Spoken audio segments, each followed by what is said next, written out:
Justin Robert Young, it's good to see you, man. You're the guy I turn to when I have questions about politics, culture, life. Sure. So, explain AfroMan to me. Well, AfroMan is a musical artist who many would probably know. People of our generation, the elder millennial generation, would know from the iconic aughts banger "Because I Got High."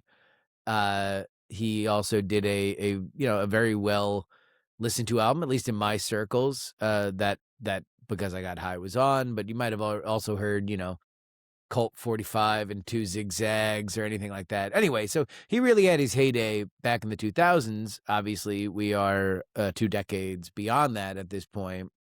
But 3 years ago, his house was raided by the Adams County, Ohio Sheriff's Department.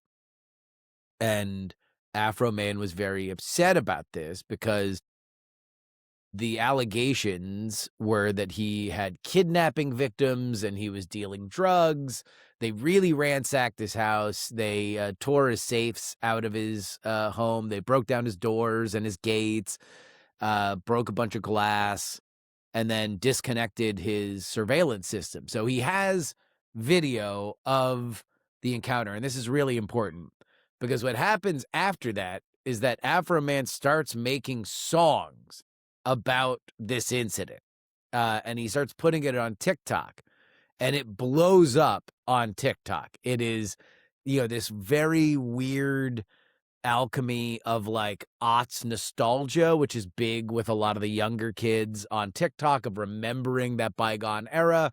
Meanwhile, there's this very present, real situation. And also, AfroMan, he's a charming singer. A lot of the songs are covers of other melodies, well-worn, understood melodies, but they're fun, and they make fun of the cops that are involved in this raid pretty mercilessly. And then, like any good influencer, as soon as AfroMan got a little bit of fame from this, he just kept going. And so the songs are pretty endless, and they are all about these people, the cops that raided him, more and more personally. He starts going after the judge.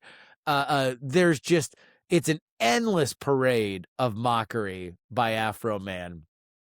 And this eventually led to the Adams County Sheriff, many of the people of the Adams County Sheriff getting together and suing AfroMan for defamation, that he had slandered their good names. And that was the court case this week. So, why defamation? Why did they go with that? Well, because he said that they were among the various things that AfroMan said in these songs is that he fucked one of their wives, that one of the female cops was a lesbian, that people were pedophiles. Like he was Pound pretty. Cake. Well, Lemon Pound Cake was one of the first big songs. In fact, that's where I first kind of joined into this story. Was there had spawned this, on TikTok, this entire sort of cinematic universe of characters that had raided his house. And one of them was a sheriff who, at a certain point, I guess, took a little bit too long of a glance at a lemon pound cake on AfroMan's kitchen island while they were raiding his house. And so, to the tune of the song "Under the Boardwalk," AfroMan sang a song called Lemon Pound Cake. He was having some fun, lemon pound cake. He wanted to put down his Glock and cut him a slice. Lemon pound cake, pound cake.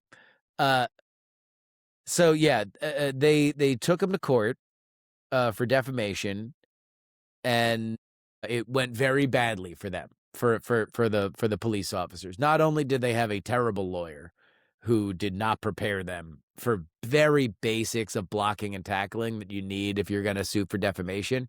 The first thing that you need to do when you sue for defamation is you need to make it provably false, the thing that the other person said, that there's no shred of truth. Because if there's a shred of truth, to a allegedly defamatory claim, you can't sue for it. Like, then it's just a thing he's saying. He might be saying it mean, but he is not inventing something that is provably false. And even then, you have to a pretty high hurdle to clear to make it, have there be actual damages.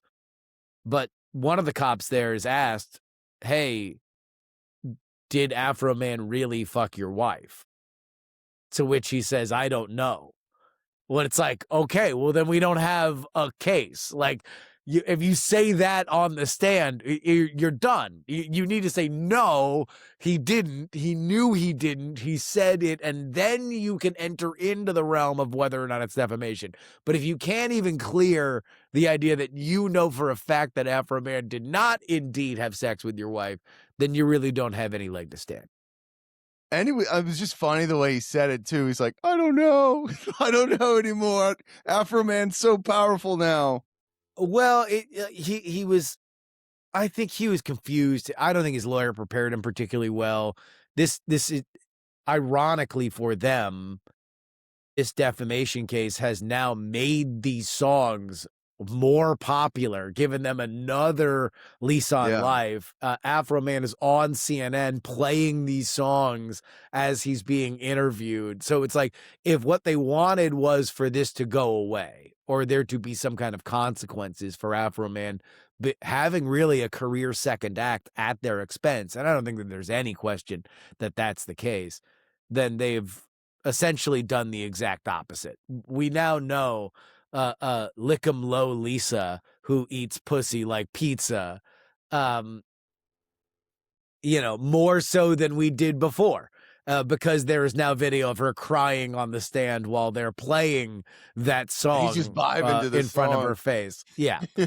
And meanwhile, AfroMan, who, look, he's a guy who, at this stage of his career, pretty much, I think, makes his living playing colleges and fairs and stuff like that. Like any artist who had a gigantic hit at a certain point in his career. This is not to say that that's show business, as they say. Now has a huge, again, another wave of attention toward him, and he's a man who stood up for free speech. Like, there's no doubt, as he said on the stand, that it is his right as an American to be in his own backyard and make these songs and turn his bad times into good times. That is our right as an American. He didn't go into their house and ransack it. He didn't bring guns into their house. He made songs making fun of them on the internet because they were pursuant in a warrant that was, as it turns out, untrue. Now, in a perfect world, would they have all been able to kind of squash this beef in a way that didn't involve global humiliation for the cops? Maybe. But we don't live in that world, Kevin. We Yeah. live in the world where Lick 'em Low Lisa and Lemon Pound Cake, the Family Guy, are now just a part of Americana. Well, the best part for me too was him showing up in the full American flag, and I didn't realize he's had that on for a while.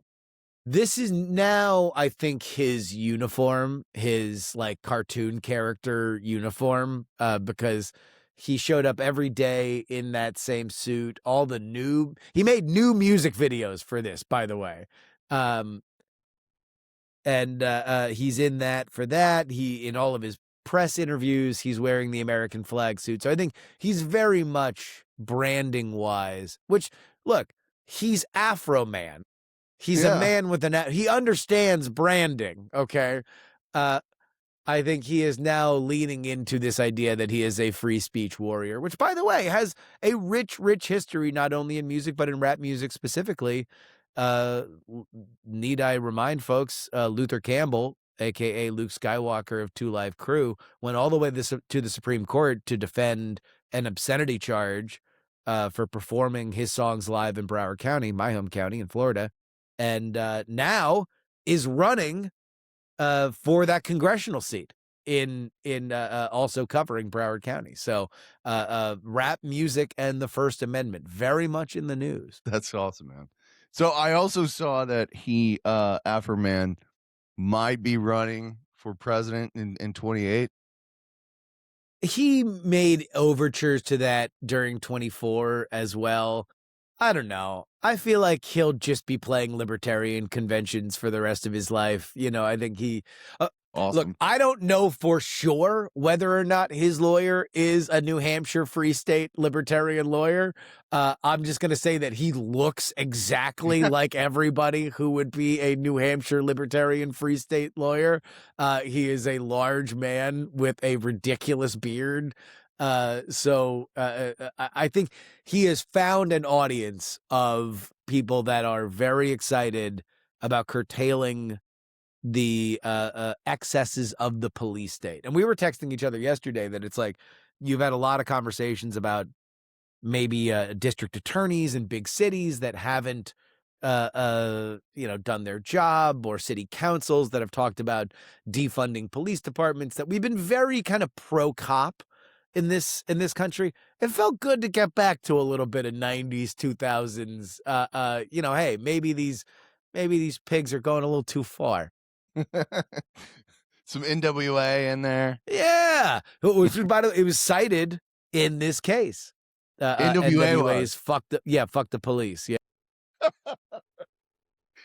Dude, I just love every part of this. It's beautiful American I mean, look, spectacle. the clips from this case, which a crime that it only lasted 2 days, but the clips from this case were all priceless, including lawyers trying to prove to or establish with witnesses that they don't take every rap lyric seriously, and asking one witness if they had ever heard the song Wet Ass Pussy, and whether or not they understood that not all the lyrics were literally true.